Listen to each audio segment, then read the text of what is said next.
میں ڈاکٹر صاحب ایک بات ہے، جیسے ٹوٹکوں کے حوالے سے ہماری مائیں، ہم اسپیشلی ہمارے جو گرینڈ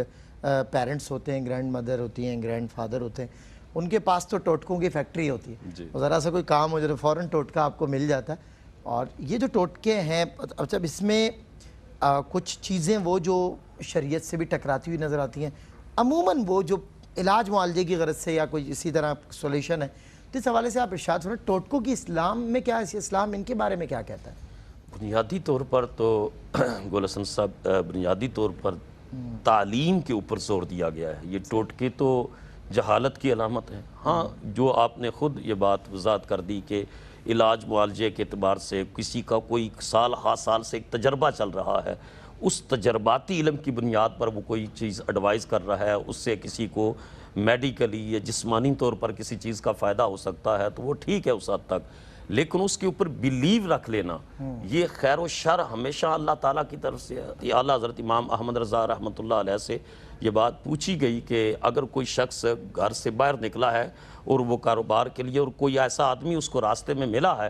تو جس کے بارے میں یہ تاثر ہے کہ یہ بڑا منحوس آدمی ہے،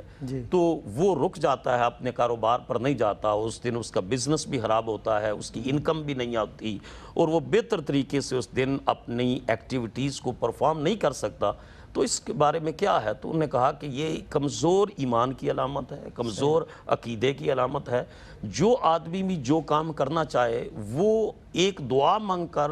ہر رکاوٹ اس کے راستے سے ہٹ جائے گی۔ اعلیٰ حضرت سے پوچھا گیا تو آپ نے ارشاد فرمایا کہ یہ دعا پڑھ لی جائے، اللہم لا طیر الا طیرک ولا خیر الا خیرک ولا الہ غیرک۔ اللہ تعالیٰ کوئی برائی ایسی نہیں ہے جو تیری اجازت کے بغیر پہنچے،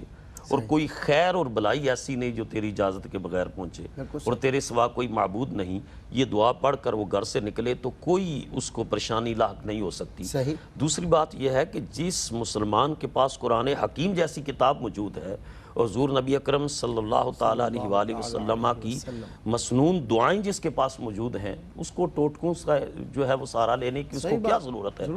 وہ اللہ کے حبیب علیہ السلام کی سکھائی ہوئی دعاؤں سے اپنے دن کا آغاز کرے، اور رات سونے سے پہلے کی حضور کی دعائیں موجود ہیں، دن کی ہر کام شروع۔ صحابہ کرام نے پوچھا یا رسول اللہ آپ ہر کام میں دعائیں بہت زیادہ ارشاد فرماتے ہیں، تو آپ نے ارشاد فرمایا کہ یہ تمہاری حفاظت بھی فرماتی ہیں۔ حضور کے ارشاد پاک کا مفہوم ہے، اور جو قیامت کے دن اپنی غیر مقبول شدہ دعاؤں کا اجر دیکھے گا تو قیامت کے دن یہ تمنا کرے گا کاش میری دنیا میں کوئی دعا قبول نہ ہوئی ہوتی اور ساری کا اجر آج مجھے مل جاتا۔ تو وہ اس کو دعا کا سہارا لینا چاہیے، اللہ کی ذات پر توکل اور اعتماد۔ ہاں میڈیکلی، اور میں آپ کو یہ بات عرض کر دوں، آج مغرب کی دنیا کے اندر، امریکہ کے اندر جو سائنٹیفک ریسرچ آ رہی ہے، اس کو جب ہم قرآن مجید کے کرائیٹیریا پر دیکھتے ہیں تو وہی چیزیں قرآن حکیم پہلے بیان کر چکا ہے۔ آج جینیٹک انجینئرنگ کا دور ہے، وہ جب ان چیزوں کو وہ لے کر آئے ہیں کہ ڈسکوری جو ہے وہ ایک سنگل سیل سے ہیومن کلوننگ کی بات کی کہ ایک ہیومن سنگل سیل سے ہم کریشن کا پروسیس کر سکتے ہیں، تو ہم نے کہا آج تک تو تم کہتے تھے کہ یہ آدم کی سے حضرت حوا کی جو کریشن ہے یہ سنگل سیل کریشن ہے، اور تم کہتے تھے کہ یہ ایک مذہبی کہانی ہے۔ قرآن مجید نے 1500 سال پہلے کہا تھا یا ایھا الناس اتقوا ربکم، لوگو اس رب سے ڈرو، الذی خلقکم من نفس واحدہ، جس نے تمہیں سنگل سیل سے پیدا فرمایا ہے۔ تو جتنی بھی میڈیکل کی فیلڈ میں جو ہے وہ دیگر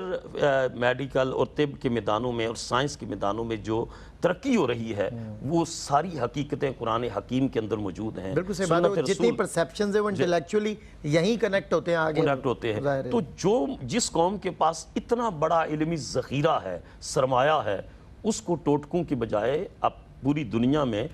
بیلیو اور ایمان اور اعتقاد کے میدان میں سب سے زیادہ مضبوط ہونا چاہیے کہ کوئی کالی بلی کے آگے آنے سے، بلیک کیٹ سے جو ہے وہ راستہ اور دن خراب نہیں ہوتا، کوئی جو ہے وہ جوتے کے اوپر جوتا ہونے سے کچھ نہیں ہوتا۔ مغرب کی دنیا میں اگر کوئی سٹوری ہے تو 12 کے بعد 13 کا جو فگر ہے اس کو وہ سمجھتے ہیں کہ یہ شاید اس کے نیگیٹو ایفیکٹس ہے، تو سم ٹائم ایسا ہوتا ہے کہ پوری بلڈنگ جا رہی ہے اور 12 فلور کے بعد پھر 14 آ جاتا ہے، 13 کو سکپ کر جاتے ہیں کہ شاید اس سے وہ بدشگونی۔ تو اسلام کے اندر بدشگونی اور بری فعل اس کا کوئی نہیں آیا. یہ پری اسلامک ایک پریکٹس تھی جس کو حضور نے جو ہے وہ منع فرمایا ہے. وہ کیا کرتے کہ ایک اس کو طائرہ اور اتیرہ اور طائرن کہتے ہیں عربی زبان میں. یہ سارا وہ اس طرح پرندہ اڑاتے، اور پرندہ اگر رائٹ سائڈ پر جاتا تو وہ کہتے کہ یہ اچھی فعل ہے، ہمیں یہ کام کر لینا چاہیے. اگر لیفٹ سائڈ پر جاتا تو وہ کہتے کہ کام نہیں کرنا چاہیے. تو حضور نبی کریم علیہ السلام نے جو پری اسلامک ایسی پریکٹسز تھیں جو قرآن سنت اور اسلام کی روح سے ٹکراتی تھی، حضور نے سب کو ریجیکٹ کر دیا. اور خطبہ حجۃ الوداع کے موقع پر باضابطہ ارشاد فرمایا کہ کل شیء من امر الجاہلیت موضوع تحت قدمی، کہ زمانہ جاہلیت کے ہر کسٹم، ہر یوزج، ہر ٹریڈیشن کو آج میں ریجیکٹ کر رہا ہوں اور اللہ کے ڈیوائن لا، اللہ کے الہامی قانون کی بالادستی کا اعلان کر رہا ہوں. کیا بات. تو اس وجہ سے کر کے اگر کوئی بزرگ مائیں بہنیں یا کوئی بزرگ دادی نانی کسی طب کے میدان میں کوئی تیل لگانے سے کوئی آرام آتا ہے اس حد تک تو ٹھیک ہے، لیکن ٹوٹکوں پر ایمان یا یقین یا بلیو کر لینے کو اسلام بالکل ریکمینڈ نہیں کرتا بلکہ اس کی نفی کرتا ہے. کیا بات ہے اس دین کی، جتنا ناز کیا جائے اس پہ، کیونکہ صرف مذہب نہیں ہے بلکہ دین ہے.